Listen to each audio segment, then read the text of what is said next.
Hi hello friends, welcome back to my channel Bhavya's vlog. After a long time ನಾನು ಮತ್ತೆ vlog start ಮಾಡ್ತಾ ಇದ್ದೀನಿ. ನೆನ್ನೆ ನೈಟ್ ಮಲಗಿದ್ದು ತುಂಬ ಲೇಟ್ ಆಗಿತ್ತು. ಸೊ ಹಾಗಾಗಿ ಬೆಳಗ್ಗೆ 4 ಗಂಟೆಗೆ ಎದ್ದೇಳೋಕ್ಕಾಗಿಲ್ಲ. 6 ಗಂಟೆಗೆ ಎದ್ದಿದ್ದೀನಿ and I was in rest too. ಏನಾಗಿತ್ತು ಅಂತ ವಿಡಿಯೋ ಮುಂದೆ ಹೇಳ್ತೀನಿ. ಯಾವುದು ನಿನ್ನ ಭಾಗ್ಯದಲ್ಲಿದೆಯೋ ಅದು ನಿನಗೆ ಸಿಕ್ಕೇ ತೀರುತ್ತದೆ. ಯಾವುದು ನಿನ್ನದಲ್ಲವೋ ಅದು ನೀನು ಎಷ್ಟೇ ಪ್ರಯತ್ನಿಸಿದರೂ ಸಿಗಲಾರದು. ಚಿಂತೆ ಬಿಡು, ಜೀವನದಲ್ಲಿ ಬರುವುದೆಲ್ಲವ ಬಂದಂತೆ ಸ್ವೀಕರಿಸು. ಇದು ಭಗವದ್ಗೀತೆಯಲ್ಲಿ ಶ್ರೀಕೃಷ್ಣದ ಒಂದು ಸಂದೇಶ. ನಾವು ಲೈಫಲ್ಲಿ ಪ್ಲ್ಯಾನ್ ಮಾಡೋವಂಥ ರೀತಿಯೇ ಬೇರೆ ಇರುತ್ತೆ, ಬಟ್ ಲೈಫ್ ನಮಗೆ ಕೊಡೋ ಎಕ್ಸ್ಪೀರಿಯನ್ಸೇ ಬೇರೆ ಥರ ಇರುತ್ತೆ. 4 ಡೇಸ್ ಶಾಪ್ನೂ ಓಪನ್ ಮಾಡಿದೆ, ವ್ಲಾಗ್ಸ್ನೂ ಮಾಡಿದೆ, ಮನೆಯಲ್ಲೇ ರೆಸ್ಟಲ್ಲಿದ್ದೆ. ಬಿಕಾಸ್ ಏನಾಗಿತ್ತು ಅಂತ ಅಂದರೆ ಒಂದು ಸ್ಮಾಲ್ ಆಕ್ಸಿಡೆಂಟ್ ಆಗಿತ್ತು. ಅದು ಲೆಫ್ಟ್ ಸೈಡ್ ಫೇಸ್, ಹೆಡ್ ಮತ್ತು ಇಯರ್ ಹತ್ರ ಹೇಟ್ ಬಿದ್ದಿತ್ತು. ಸೊ ಹಾಗಾಗಿ ನನಗೆ ಅಂಗಡಿನೂ ಓಪನ್ ಮಾಡೋಕ್ಕಾಗಲಿಲ್ಲ ಆ್ಯಂಡ್ ವ್ಲಾಗ್ಸ್ಗಳನ್ನೂ ಕೂಡ ಕಂಟಿನ್ಯೂ ಮಾಡೋಕ್ಕಾಗಲಿಲ್ಲ. ನಾನು ಅಂದ್ಕೊಂಡಿದ್ದೆ 75 ಡೇಸ್ ಹಾರ್ಟ್ ಚಾಲೆಂಜ್ ಮಾಡಬೇಕು ಅಂತ ಅಂದ್ಬಿಟ್ಟು. ನಾವೆಷ್ಟೇ ಮನಸ್ಸಲ್ಲಿ ಅಂದ್ಕೊಂಡ್ರೂ ಅದು ಏನಾದರೂ ಒಂದು ಪ್ಲ್ಯಾನ್ ಇದ್ದೇ ಇರುತ್ತೆ ಅಲ್ಲ ದೇವ್ರದ್ದು. ಬೆಳಗ್ಗೆ ಎದ್ದು ಫ್ರೆಶ್ ಅಪ್ ಆಗಿದ ತಕ್ಷಣ ಏನಾದರೂ ಲಿಕ್ವಿಡ್ ಐಟಮ್ ಕುಡಿಬೇಕು ಅಂತ ಅನಿಸುತ್ತೆ. ಸೊ ಅದಕ್ಕೆ ನಾನಿಲ್ಲಿ ಜೀರಿಗೆ ನೀರನ್ನ ಕಾಯಿಸ್ಕೊಂಡಿದ್ದೀನಿ. ನೋಡಿ, ಇವತ್ತು ಬೆಳಕಾಗಿದೆ, 6:15 6:30 ಟೈಮಿಂಗ್ಸ್ ಆಗಿದೆ. ತುಂಬ ಚೆನ್ನಾಗಿತ್ತು ಸೌಂಡು ಹಕ್ಕಿಗಳದ್ದು ಬೆಳಗ್ಗೆನೇ ನನಗೆ ಕೇಳಿಸ್ಕೊಳ್ಳೋದಕ್ಕೆ.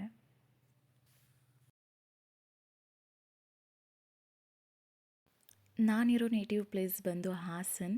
ಇಲ್ಲಿ ಎಲ್ಲರೂ ಅಂದರೆ ನನ್ನ ಫಸ್ಟ್ ವ್ಲಾಗ್ ನೋಡಿಬಿಟ್ಟು ಸ್ವಲ್ಪ ಜನ ಕೇಳಿದರು, ಲೈಕ್ ನೀವು ಬಾಗಿಲು ಹೊಸ್ಲಿಗೆ ಡಿಫ್ರೆಂಟಾಗಿ ಅರಿಶಿನ ಕುಂಕುಮ ಇಡ್ತೀರಾ ಅಂತ. ಎಸ್, ನಾವು ಇರೋದಿವಾಗ ಹಾಸನಲ್ಲಾದ್ರೂ ನಾವು ಓದಿದ್ದು ಬೆಳೆದಿದ್ದು ಎಲ್ಲ ನಾವು ಬ್ಯಾಂಗ್ಳೂರಲ್ಲಿ. ಅಕ್ಕಪಕ್ಕದ ಮನೆ ಅಂದರೆ ಲೈಕ್ ಅಲ್ಲಿ ತಮಿಳಿಯನ್ಸ್ ಸ್ವಲ್ಪ ಜಾಸ್ತಿ ಇದ್ದರು. ಅವರೆಲ್ಲ ಆಲ್ಮೋಸ್ಟ್ ಇದೇ ಥರ ಅರಿಶಿನ ಕುಂಕುಮನ ಹಚ್ತಾಯಿದ್ರು. ನನಗದೇನೋ ಬಾಗಿಲು ತುಂಬ ಅದೇನೋ ಒಂಥರ ತುಂಬ ಮುದ್ದಾಗಿ ಲಕ್ಷಣವಾಗಿ ಕಾಣಿಸುತ್ತೆ ಆ ಥರ ಬಾಗಿಲಿಗೆ ಅರಿಶಿನ ಕುಂಕುಮ ಇಟ್ಟರೆ. ಸೊ ಅದಕ್ಕೋಸ್ಕರ ನಾನು ಈ ಥರ ಇಡ್ತೀನಿ. ನಮ್ಮ ಸ್ಟೈಲ್ ಅಲ್ಲದೇ ಇದ್ರೂ ಅದು ತುಂಬ ಚೆನ್ನಾಗಿ ಕಾಣಿಸುತ್ತೆ, ಏನೋ ಒಂದು ಕಳೆ ಇರುತ್ತೆ ಅದರಲ್ಲಿ ಅಂತ ಅಂದ್ಬಿಟ್ಟು.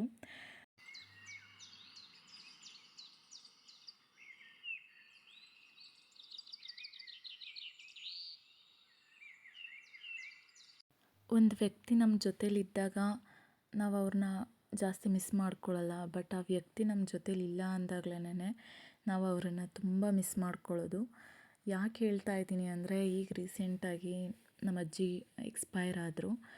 ಬಟ್ ಅವರು ತುಂಬ ಅಂದರೆ ತುಂಬ ನೆನಪಾಗ್ತಾರೆ. ಲೈಕ್ ನಾನು ಏನೇ ಕೆಲಸ ಮಾಡ್ತಾಯಿದ್ರೂ ಅದರಲ್ಲೆಲ್ಲ ನೆನಪಾಗ್ತಾರೆ.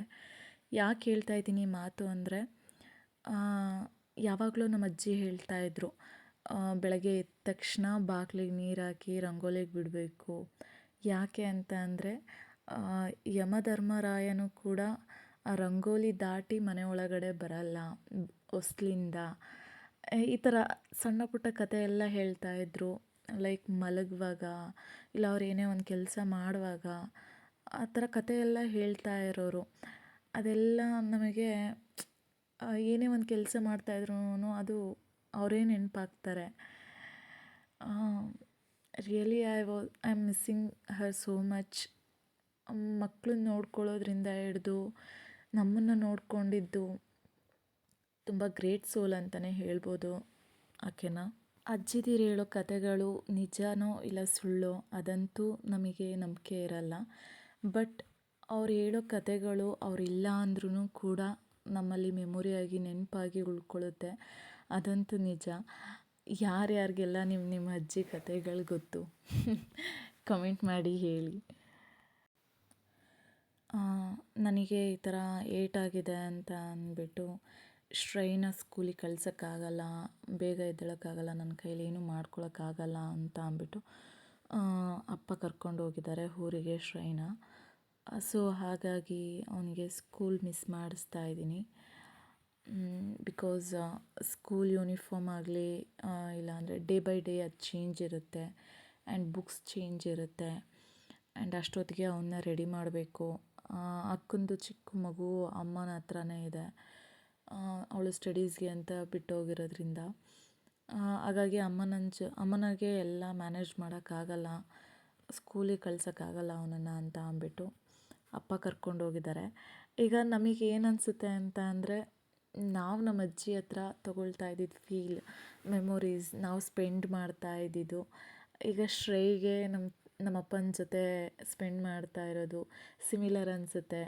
ಆ ಥರ ಒಂದು ಬಾಂಡಿಂಗ್ ಅಜ್ಜಿ ತಾತಂದ್ರ ಜೊತೆ ಮಾತ್ರ ಅದು ಸಿಗೋಕ್ಕೆ ಸಾಧ್ಯ. ಅಪ್ಪ ಅಮ್ಮಂಗಿಂತ ಜಾಸ್ತಿ ಪ್ರೀತಿ ಅಜ್ಜಿ ತಾತ ಕೊಡ್ತಾರೆ. ನಿನ್ನೆ ನೈಟ್ ಬರ್ತಾ ಅವರೆಕಾಯಿ ತೊಗೊಬಂದಿದ್ದೆ. ಸೊ ಇವತ್ತು ಅವರೆಕಾಳು ಪಲಾವ್ ಮಾಡೋಣ ಅಂತ ಅಂದ್ಬಿಟ್ಟು ರೆಸಿಪಿ ಪೂರ್ತಿ ನಾನು ಶೇರ್ ಮಾಡ್ತೀನಿ ನಿಮ್ಮ ಜೊತೆ. ಪೂರ್ತಿಯಾಗಿ ವಿಡಿಯೋ ನೋಡಿದರೆ ನಿಮಗೆ ರೆಸಿಪಿ ಸಿಗುತ್ತೆ. ತುಂಬ ಚೆನ್ನಾಗಿರುತ್ತೆ ಇದು ಅವರೆಕಾಳು ಪಲಾವು. ಇದು ಪುದೀನ ಬಂದು ನಮ್ಮ ಮನೆ ಹತ್ರನೇ ಬೆಳೆದಿರೋ ಅಂಥದ್ದು. ಅಮ್ಮ ಅದು ಜಾಗ ನೀರು ಬರೋ ಜಾಗ ಇದೆ. ಆ್ಯಂಡ್ ಏನಂದರೆ ಮೇಲ್ಗಡೆ ಟ್ಯಾಂಕ್ ತುಂಬಿ ಕೆಳಗಡೆ ನೀರು ಬರುತ್ತಲ್ಲ, ಆ ಜಾಗದಲ್ಲಿ ನೆಟ್ಟಿದ್ದಾರೆ. ಸೊ ಎನಿ ಟೈಮ್ ನೀರು ಬರೋದ್ರಿಂದಾಗಿ ಅದು ಚೆನ್ನಾಗಿ ಚಿಗಿತ್ಕೊಂಡಿದೆ.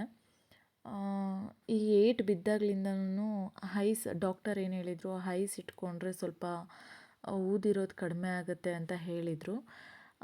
ಆವಾಗಲಿಂದ ಹಾಗೆ ನಾನು ಯೂಟ್ಯೂಬಲ್ಲಿ ವ್ಲಾಗ್ಸ್ ನೋಡ್ತಾ ಇದ್ದೆ ಅಲ್ಲ, ತುಂಬ ಜನ ಲೈಕ್ ಐಸ್ ವಾಟರ್ಗೆ ಫೇಸ್ ಡಿಪ್ ಮಾಡೋದು. ಸೊ ನಾನು ಒಂದು ಸಲ ಟ್ರೈ ಮಾಡೋಣ ಅಂತ ಅಂದ್ಬಿಟ್ಟು ಮಾಡಿದೆ.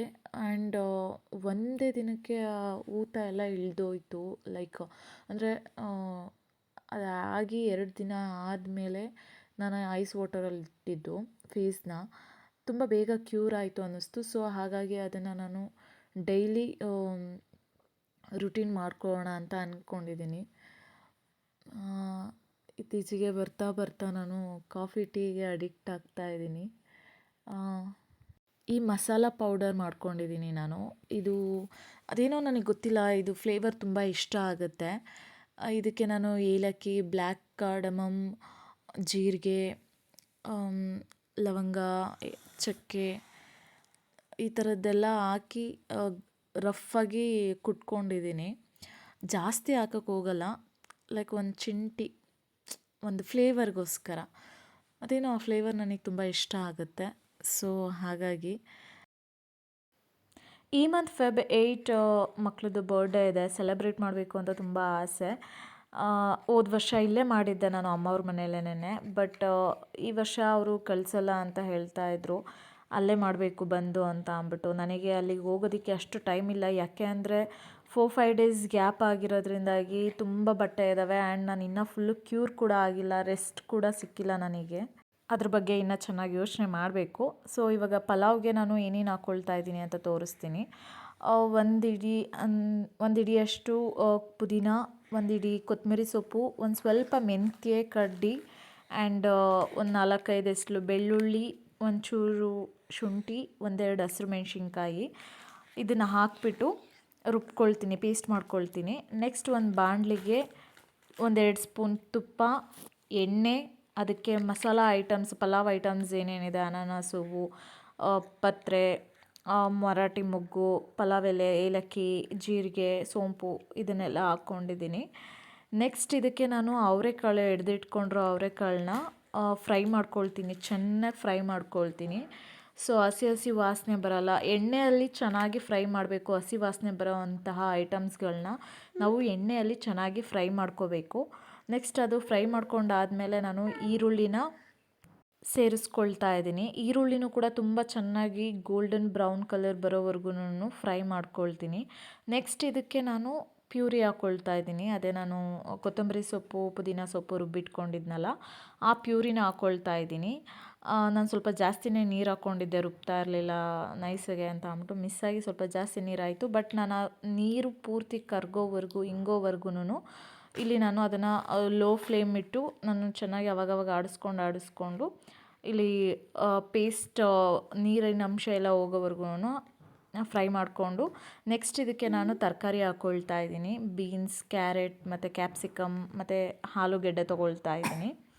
ಇದನ್ನು ಕೂಡ ನಾನು ಆಯಿಲಲ್ಲಿ ತುಂಬ ಚೆನ್ನಾಗಿ ಫ್ರೈ ಮಾಡ್ಕೊಳ್ತೀನಿ. ಆಲ್ಮೋಸ್ಟ್ 150% ಕುಕ್ ಆಗೋವರೆಗೂ ಫ್ರೈ ಮಾಡ್ಕೊಳ್ತೀನಿ. ಆ್ಯಂಡ್ ಕೆಲವ್ರು ಏನು ಮಾಡ್ತಾರೆ ಅಂತ ಅಂದರೆ 50% ಕುಕ್ ಆಗೋವರೆಗೂ ಇದು ಹುರ್ಕೊಳ್ಳೋದು ಅಂತ ಅಂದ್ಬಿಟ್ಟು ಹಂಗೆ ಬಿಟ್ಬಿಡ್ತೀರಾ ಸ್ಟವ್ ಮೇಲೆ. ಇಲ್ಲ, ಅದು ಆ ಥರ ಅಲ್ಲ. ಲೋ ಫ್ಲೇಮ್ ಇಟ್ಬಿಟ್ಟು ಕುಕ್ ಮಾಡ್ಕೋಬೇಕು ವೆಜಿಟೇಬಲ್ಸ್ನ, ಚೆನ್ನಾಗಿ ಆಯಿಲಲ್ಲಿ ಫ್ರೈ ಆಗೋ ಥರ. ನೆಕ್ಸ್ಟ್ ಇದಕ್ಕೆ ನಾನು ಟೊಮೆಟೊನ ಆ್ಯಡ್ ಮಾಡ್ಕೊಳ್ತೀನಿ. ಟೊಮೆಟೊ ಆ್ಯಡ್ ಮಾಡ್ಕೊಂಡ ತಕ್ಷಣವೇ ನಾನು ಅದಕ್ಕೆ ಉಪ್ಪು, ಅರಶಿನ ಪುಡಿ ಮತ್ತು ಇಲ್ಲಿ ಬಿರಿಯಾನಿ ಮಸಾಲ ಪೌಡರ್ ಇದೆ, ಇದನ್ನು ಹಾಕ್ಕೊಳ್ತಾ ಇದ್ದೀನಿ. ನಾನು ಅಚ್ಕಾರದ ಪುಡಿ ಏನೂ ಹಾಕ್ತಾ ಇಲ್ಲ. ಮಾಡ್ತಾ ಇರೋದು ಕಡಿಮೆ ಕ್ವಾಂಟಿಟಿ ಆಗಿರೋದ್ರಿಂದಾಗಿ ಹಸಿರು ಮೆಣಸಿನ್ಕಾಯಿ ಮತ್ತು ಈ ಬಿರಿಯಾನಿ ಮಸಾಲ ಪೌಡರ್ ಸಾಕಾಗುತ್ತೆ. ನಾನು ಲೋ ಫ್ಲೇಮಲ್ಲಿ ತುಂಬ ಚೆನ್ನಾಗಿ ಕುಕ್ ಮಾಡ್ಕೊಳ್ತೀನಿ. ತುಂಬ ಚೆನ್ನಾಗಿ ಟೇಸ್ಟಿಯಾಗಿ ಬಂದಿರುತ್ತೆ ಲೋ ಫ್ಲೇಮಲ್ಲಿ ಕುಕ್ ಮಾಡ್ಕೊಳ್ಳೋದು.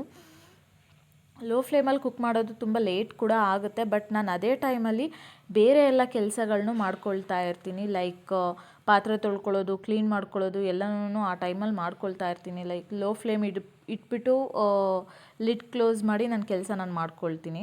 ಈಗ ಅಕ್ಕಿನೂ ಕೂಡ ಹಂಗೇ ಮಾಡಿಕೊಂಡೆ. ಈ ಥರ ಮಾಡ್ಕೊಳ್ಳೋದ್ರಿಂದಾಗಿ ಆಯಿಲಲ್ಲಿ ಒಂದು ಸ್ವಲ್ಪ ಫ್ರೈ ಆದರೆ ಅದೇನಾಗುತ್ತೆ ಅಂದರೆ ಸ್ವಲ್ಪ ಉಡಿಯಾಗಿ ಚೆನ್ನಾಗಿ ಬರುತ್ತೆ, ಮುದ್ದೆ ಆಗಲ್ಲ ರೈಸು ಅನ್ನೋ ಥರ ನಾನು ಈ ಥರ ಮಾಡ್ಕೊಳ್ತೀನಿ. ಸೊ ಇದಕ್ಕೆ ನೀರು ಹಾಕ್ಕೊಂಡು ಇದನ್ನು ಮಾತ್ರ ಹೈ ಫ್ಲೇಮಲ್ಲಿ ಇದು ಮಾಡ್ಕೊಳ್ತೀನಿ, ಕುಕ್ ಮಾಡ್ಕೊಳ್ತೀನಿ.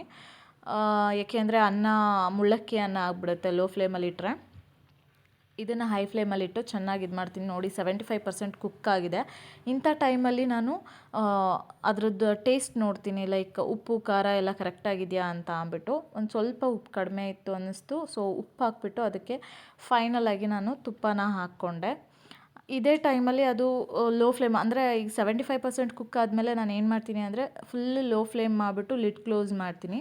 ಸೊ ಅದು ಚೆನ್ನಾಗಿ ಲೈಕ್ ದಮ್ ಕಟ್ಕೊಂಡು ನೀಟಾಗಿ ಅನ್ನ ಆಗುತ್ತೆ. ನಾನು ಓಲ್ಡ್ ವೀಡಿಯೋಸ್ ನೋಡಿರೋರೇ ಆಗಿದ್ದರೆ ಗೊತ್ತಾಗುತ್ತೆ ನಿಮಗೇನೆ. ನಾನು ಜಾಸ್ತಿ ಕುಕ್ಕರಲ್ಲಿ ಅಡುಗೆ ಮಾಡೋದಕ್ಕೆ ಇಷ್ಟಪಡಲ್ಲ. ಬಿಕಾಸ್ ಅನ್ನ ಸ್ವಲ್ಪ ರಬ್ಬರ್ ಥರ ಇರುತ್ತೆ ಆ್ಯಂಡ್ ಟೇಸ್ಟ್ ಅಷ್ಟು ನನಗೆ ಇಷ್ಟ ಆಗಲ್ಲ. ಸೊ ಹಾಗಾಗಿ ನಾನು ಯಾವಾಗ್ಲೂ ಪಾತ್ರೆಯಲ್ಲಿ ಇಲ್ಲ ಅಂದರೆ ಈ ಥರ ಬಾಣಲಿಯಲ್ಲಿ ಮಾಡ್ಕೊಳ್ತೀನಿ ಪಲಾವು. ಅಂದರೆ ನಾನೊಬ್ಬಳು ಅಂದರೆ ಮಕ್ಕಳಿದ್ದಾಗ ಶ್ರೇಯಿಗೆ, ಸ್ಕೂಲಿಗೆ, ಮಕ್ಕಳಿಗೆ, ನನಗೆ ಅಷ್ಟೊಂದೇನು ಜಾಸ್ತಿ ಕ್ವಾಂಟಿಟಿ ಏನಿರಲ್ಲ ಮಾಡೋ ಅಂಥದ್ದು. ಸೊ ಹಾಗಾಗಿ ನಾನು ಇದರಲ್ಲೇ ಮಾಡ್ಕೊಳ್ತೀನಿ and it's enough quantity for me. Almost ನಾನು ಪಾತ್ರೆಗಳನ್ನ ಕುಕ್ ಮಾಡ್ತಾನೇ ತೊಳೆದಿಟ್ಕೊಂಡ್ಬಿಟ್ಟಿದ್ದೆ. ಇವಾಗ ಎಲ್ಲ ಕ್ಲೀನ್ ಮಾಡ್ಕೊಳ್ತಾ ಇದ್ದೀನಿ, ಕೌಂಟರ್ ಟಾಪ್ಸು, ಶೆಲ್ಫ್ಸ್ ಎಲ್ಲನೂ. ಆ್ಯಂಡ್ ಬೆಳಗ್ಗೆ ಅಡುಗೆ ಮಾಡ್ತಾ ಇರಬೇಕಾದ್ರೇ ಒಂದು ಕಾಲ್ ಬಂತು ನನಗೆ ಕಸ್ಟಮರ್ದು. ಬಂದಿದ್ದೀವಿ ಅಂದರೆ ಸೋಮವಾರ, ನಂದು ಇದು ಸೋಮವಾರ ವ್ಲಾಗ್ ಆಗಿತ್ತು. ಸೋಮವಾರ ಸಂತೆ ಇತ್ತು, ಅವರು ಬೆಣ್ಣೆ ತೊಗೊಂಡು ಬಂದುಬಿಟ್ಟಿದ್ದೀವಿ. ಬಂದೊಂದು ಸ್ವಲ್ಪ ಆರ್ಡರ್ ತೊಗೊಂಡೋಗಿ ಅಂತ ಅಂದರು. ಅಂದರೆ ಅವರು ಹಳ್ಳಿ ಕಡೆಯವರು, ಬಟ್ ನನಗೆ ತುಂಬ ರೆಗ್ಯುಲರ್ ಕಸ್ಟಮರು. ನನ್ನ ಹತ್ರನೇ ಅಡ್ಜಸ್ಟ್ ಆಗೋಗ್ಬಿಟ್ಟಿದ್ದಾರೆ. ಸೊ ತಿಂಡಿನೂ ತಿಂದಲೇ ಕೌಂಟರ್ ಟಾಪ್ಸ್ನ ಹಂಗೆ ಕ್ಲೀನ್ ಮಾಡಿಬಿಟ್ಟು ಅಡುಗೆ ತಿಂಡಿ ರೆಡಿ ಮಾಡಿಟ್ಬಿಟ್ಟು ನಾನು ಹೊರಟ್ಬಿಟ್ಟೆ. ಅಮ್ಮಂಗೆ ಹೇಳ್ಕೊಂಡೆ ತಿನ್ಕೊಂಡಿರು ನನಗೆ ಬಿಟ್ಬಿಟ್ಟು ಅಂತ ಅಂದ್ಬಿಟ್ಟು ತಿಂಡಿನೂ ತಿಂದಲೇ ಹೋಗಿ ಅದನ್ನು ವಾಪಸ್ ಅಂದರೆ ಆರ್ಡರ್ಸ್ ಎಲ್ಲನೂ ಅಲ್ಲಿ ಅವ್ರದ್ದು ಸ್ವಲ್ಪ ಎಂಬ್ರಾಯ್ಡ್ರಿ ವರ್ಕ್ ಇತ್ತು ಅಂತ ಹೇಳಿದರು, ಹ್ಯಾಂಡ್ ಎಂಬ್ರಾಯ್ಡ್ರಿ. ಅದನ್ನು ವರ್ಕಿಗೆ ಕೊಟ್ಬಿಟ್ಟು ನೆಕ್ಸ್ಟ್ ನಾನು ಮನೆಗೆ ಬಂದು ತಿಂಡಿ ತಿಂದೆ. ಮನೆಗೆ ಬಂದು ತಿಂಡಿ ತಿನ್ನೋ ಅಷ್ಟೊತ್ತಿಗೆ 11:30 ಆಗಿತ್ತು. ಮತ್ತೆ ಇನ್ನೂ ಒಬ್ಬರು ಕಾಲ್ ಮಾಡಿದರು, ಆಲ್ರೆಡಿ ನಾವು ಅಂಗಡಿ ಹತ್ರ ಇದ್ದೀವಿ ಬನ್ನಿ ಅಂತ ಅಂದ್ಬಿಟ್ಟು. ಬೇಗ ತಿಂಡಿ ತಿಂದು ರೆಡಿ ಆಗಿಬಿಟ್ಟು 12 ಪಾಪ ಅವರು ತುಂಬ ವೆಯ್ಟ್ ಮಾಡಿಸ್ದೆ. 12:30ಗೆ ಹೋಗಿ ಅವ್ರ ಬಟ್ಟೆ ಏನಿದೆ ಕೊಟ್ಬಿಟ್ಟು ನನ್ನ ಕೆಲಸನ ಮಾಡಿಕೊಂಡೆ. ಆ್ಯಂಡ್ ಇವತ್ತು ನನಗೆ ತುಂಬ ಅಂದರೆ ತುಂಬ ಆರ್ಡ್ರುಗಳು ಬಂತು. ಗೊತ್ತಿದೆ ಅಲ್ಲ, ಇವಾಗ ಎಲ್ಲ ಸೀಸನ್ ಬರ್ತಾ ಇದೆ. ಲೈಕ್ ಫೆಬ್ರವರಿ ಕಾಲೇಜ್ ಫೆಸ್ಟಿವಲ್ಸ್ ಬರುತ್ತೆ. ಹೆಣ್ಮಕ್ಳು 2 ಪೀಸ್ ಡ್ರೆಸ್ ಜಾಸ್ತಿ ಉಳಿಸ್ಕೊಳ್ತಾರೆ. ಸ್ಯಾರಿ ವೇರ್ ಮಾಡೋರು ಕೂಡ ಡಿಸೈನ್ ಬ್ಲೌಸಸ್ಗಳನ್ನ ಸ್ಟಿಚ್ ಮಾಡಿಸ್ಕೊಳ್ಳೋದಕ್ಕೆ ಬರ್ತಾರೆ. ಆ್ಯಂಡ್ ಮಕ್ಕಳು ನಾಮಕರಣ, ಬರ್ಡೇ, ಫಂಕ್ಷನ್ಸ್, ಮ್ಯಾರೇಜ್ ತುಂಬ ಅಂದರೆ ತುಂಬ ಆರ್ಡರ್ಸ್ಗಳು ಬರ್ತಾ ಇದ್ದಾವೆ. And I am searching for the good tailor ಅಂದರೆ ಹೆಲ್ಪರ್ಗೆ ನಾನು ಟ್ರೈ ಮಾಡ್ತಾ ಇದ್ದೀನಿ, ಒಳ್ಳೆ ಹೆಲ್ಪರ್ಗೆ. ಏನು ಬೇಜಾರಾಗುತ್ತೆ ಅಂತ ಅಂದರೆ ಕೆಲಸ ಕಲಿಯೋವರೆಗೂ ಅಂಗಡಿಗೆ ಬರ್ತಾರೆ, ಕೆಲಸ ಕಲಿತಾದ್ಮೇಲೆ ಬೇರೆ ಕಡೆ ಮಾಡ್ಕೊಂಡು ಹೋಗ್ಬಿಡ್ತಾರೆ. ಸೊ ಹಾಗಾಗಿ ನನಗೆ ಇದು ಮಾಡೋದಕ್ಕಾಗಲ್ಲ. ಲೈಕ್ ಏನಾಗುತ್ತೆ ಅಂದರೆ ಅವರು ಬರೋದು ಒಳ್ಳೆ ನನಗೆ ಟ್ರೈನಿಂಗ್ ಕ್ಲಾಸ್ಗೆ ಬಂದಿರೋರ ಥರ ಅನಿಸುತ್ತೆ. ಬಟ್ ಏನು ಮಾಡೋಕ್ಕಾಗಲ್ಲ, ನಾವು ಟೈಲರ್ಗಳು ಅಡ್ಜಸ್ಟ್ ಮಾಡ್ಕೊಳ್ಳೇಬೇಕು ಇಂಥ ಸಿಚುವೇಶನ್ಸ್ಗೆ. ಇವತ್ತು ನಾನು ನಿಮಗೆ ಒಂದು ಇನ್ಸೈಡ್ ಪೈಪಿಂಗ್ ಮಾಡೋದನ್ನು ಹೇಗೆ ಅಂತ ತೋರಿಸ್ಕೊಡ್ತಾ ಇದ್ದೀನಿ. ಶಾಪಿಗೆ ಬಂದೆ ತಿಂಡಿ ಮುಗಿಸ್ಕೊಂಡು. ಇವಾಗೆಲ್ಲ ತುಂಬ ಜನ ಕೇಳ್ತಾರೆ. ನನ್ನ ಶಾಪಲ್ಲಿ ಒಬ್ರಿಗೆ ಯಾರಿಗೋ ಸ್ಟಿಚ್ ಮಾಡಿಕೊಟ್ಟಿದ್ದೆ ಆ್ಯಂಡ್ ಅವರು ಅದು ಬ್ಲೌಸ್ನ ನಾನು ಡಿಸ್ಪ್ಲೇ ಮಾಡಿದ್ಮೇಲೆ ಅಲ್ಲಿ ಬರೋರೆಲ್ಲ ಆಲ್ಮೋಸ್ಟ್ ಕೇಳ್ತಾರೆ, ನಮಗೂ ಇದೇ ಥರ ಪೈಪಿಂಗ್ ಬೇಕು ಅಂತ ಅಂದ್ಬಿಟ್ಟು. ಸೊ ತುಂಬ ನನ್ನ ಶಾಪಲ್ಲಿ ತುಂಬ ಟ್ರೆಂಡಿಂಗಲ್ಲಿರೋ ಅಂಥದ್ದು ಅಂದರೆ ಇದು ಇನ್ಸೈಡ್ ಪೈಪಿಂಗು. ಒಳಗಡೆ ಏನು ಕಾಣಿಸಲ್ಲ, ಇನ್ವಿಸಿಬಲ್ ಪೈಪಿಂಗ್ ಅಂತಲೇ ಹೇಳ್ಬೋದು. ತುಂಬ ಚೆನ್ನಾಗಿರುತ್ತೆ ಫಿನಿಶಿಂಗ್ ಇದ್ರದ್ದು. ನಾರ್ಮಲ್ ಪೈಪಿಂಗ್ ಕೊಡೋದ್ರಲ್ಲಿ ಬೇಕಾದರೆ ಪೈಪಿಂಗ್ ಬಟ್ಟೆ ಮೇಲೆ ಎತ್ಕೊಳ್ಬೋದು, ಇಲ್ಲ ಅಂದರೆ ರಿಂಕಲ್ಸ್ ಬರ್ಬೋದು, ಇದೆಲ್ಲ ಆಗುತ್ತೆ. ಬಟ್ ಈ ಇನ್ವಿಸಿಬಲ್ ಪೈಪಿಂಗ್ ಆ ಥರ ಯಾವುದು ಪ್ರಾಬ್ಲಮ್ಸ್ ಇರಲ್ಲ. ಬಟ್ ಇದಕ್ಕೆ ಸ್ವಲ್ಪ ಎಕ್ಸ್ಟ್ರಾ ಚಾರ್ಜ್ ಮಾಡ್ತೀವಿ. ಯಾಕೆ ಅಂತ ಅಂದರೆ ಇದನ್ನು ನಾವು ಸಿಂಗಲ್ ಟೆನ್ಷನಲ್ಲಿ ಸ್ಟಿಚ್ ಮಾಡೋದು. ಟೆನ್ಷನ್ಗಳನ್ನ ಚೇಂಜ್ ಮಾಡ್ಕೊಂಡು ನಾವು ಸ್ಟಿಚ್ ಮಾಡೋದ್ರಿಂದಾಗಿ ಇದಕ್ಕೆ ಸ್ವಲ್ಪ 50 ಆ ಥರ ಎಕ್ಸ್ಟ್ರಾ ಕಾಸ್ಟ್ ಮಾಡ್ತೀವಿ. ನೆಕ್ಸ್ಟ್ ಇಲ್ಲಿ ನಾನು ಅಭಿ ಅಕ್ಕ ಅವ್ರ ಅಂಗಡಿಗೆ ಬಂದಿದ್ದೆ. ಅಭಿ ಅಕ್ಕ ಒಂದು ಆರ್ಡರ್ ಇದೆ, two piece dress, crop top dress ಅಂತ ಹೇಳಿಬಿಟ್ಟು ಕರೆದಿದ್ರು. ಇದು ಅವ್ರದ್ದು ಅಂಗಡಿ. ಇವರಲ್ಲಿ ರೆಡಿಮೇಡ್ ಕ್ಲಾತ್ಸ್ಗಳು ಕೂಡ ಸಿಗುತ್ತೆ ಆ್ಯಂಡ್ ಸ್ಟಿಚಿಂಗ್ ಕ್ಲಾತ್ಸ್ಗಳು ಕೂಡ ಸಿಗುತ್ತೆ. ನಾನು ಮತ್ತು ಅಭಿ ಅಕ್ಕ ಸೇರಿಕೊಂಡು ಆ ಹುಡುಗಿಗೆ ಕಲರ್ ಕಾಂಬಿನೇಷನ್ ಇದನ್ನು ಸೆಲೆಕ್ಟ್ ಮಾಡಿದ್ವಿ. ಆ ಹುಡುಗಿಗೆ ಕಲರ್ ಕಾಂಬಿನೇಷನ್ ತುಂಬ ಚೆನ್ನಾಗಿ ಕಾಣಿಸ್ತಾ ಇತ್ತು ಕೂಡ. ಆ್ಯಂಡ್ ಅರ್ಜೆಂಟ್ ಆರ್ಡರ್ ಆಗಿದ್ದರಿಂದಾಗಿ ನಾನು ಅದನ್ನು ಮನೆಗೆ ತೊಗೊಂಡು ಬಂದೆ ಆವತ್ತಿನ ದಿನಾನೇ. ಬಿಕಾಸ್ ಈ ಥರ ಟೂ ಪೀಸ್ ಡ್ರೆಸ್ಗಳಿಗೆ ತುಂಬ ಜಾಗ, ಸ್ಪೇಸ್ ಬೇಕು. ಶಾಪಲ್ಲಿ ಇಷ್ಟು ಕಂಫರ್ಟಬಲಾಗಿ ನನಗೆ ಕಟಿಂಗ್ ಮಾಡ್ಕೊಳ್ಳೋದಕ್ಕಾಗಲ್ಲ. ಸೊ ಹಂಗಾಗಿ ಟೂ ಪೀಸ್ ಡ್ರೆಸ್ ಏನೇ ಬಂದ್ರೂ, ಅಂಬ್ರೆಲಾ ಕಟ್ ಲಾಂಗ್ ಡ್ರೆಸ್ ಏನೇ ಬಂದರೂ ನಾನು ಅದನ್ನು ಮನೆಯಲ್ಲೇ ಬಂದು ಕಟ್ ಮಾಡ್ಕೊಳ್ತೀನಿ. ಆ್ಯಂಡ್ ಬ್ಲೌಸ್ಗಳನ್ನೆಲ್ಲ ಬೇಕಾದರೆ ಅರ್ಜೆಂಟ್ ಇರೋವಾದರೆ ಅಲ್ಲೇ ಕಟ್ ಮಾಡ್ತೀನಿ. ಇಲ್ಲ ಒಂದೊಂದು ಸಲ ಅರ್ಜೆಂಟ್ ಇರಲಿಲ್ಲ ಅಂದರೆ ಅದನ್ನು ನಾನು ಮನೆಗೂ ತೊಗೊಬಂದು ಕಟ್ ಮಾಡ್ಕೊಳ್ತೀನಿ. ಸೊ ಇದಾಗಿತ್ತು ನನ್ನ ಇವತ್ತಿನ ವಿಡಿಯೋ. ಈ ಡ್ರೆಸ್ ಹೇಗೆ ಕಾಣಿಸ್ತಾ ಇತ್ತು ರಿವ್ಯೂ ಅನ್ನೋದನ್ನು ನಾನು ನೆಕ್ಸ್ಟ್ ವ್ಲಾಗಲ್ಲಿ ಅಪ್ಲೋಡ್ ಮಾಡ್ತೀನಿ. ಇವತ್ತಿನ ದಿನದ ವ್ಲಾಗು ನಿಮಗೆಲ್ಲರಿಗೂ ಇಷ್ಟ ಆಗಿದ್ದರೆ please do subscribe for my channel and give a like button. Please ನಿಮ್ಮ ಫ್ರೆಂಡ್ಸ್ಗಳಿಗೂ ಕೂಡ ರೆಕಮೆಂಡ್ ಮಾಡಿ ನನ್ನ ಚಾನಲ್ ಬಗ್ಗೆ ಅಂತ ಹೇಳ್ಕೊಳ್ತೀನಿ. ಬಿಕಾಸ್ ಏನೋ ಒಂದು ಆಸೆ, ಇದರಿಂದ ಸ್ವಲ್ಪ ಮುಂದೆ ಬರಬೇಕು ಅನ್ನೋದು. So thank you all, love you all, bye bye, take care.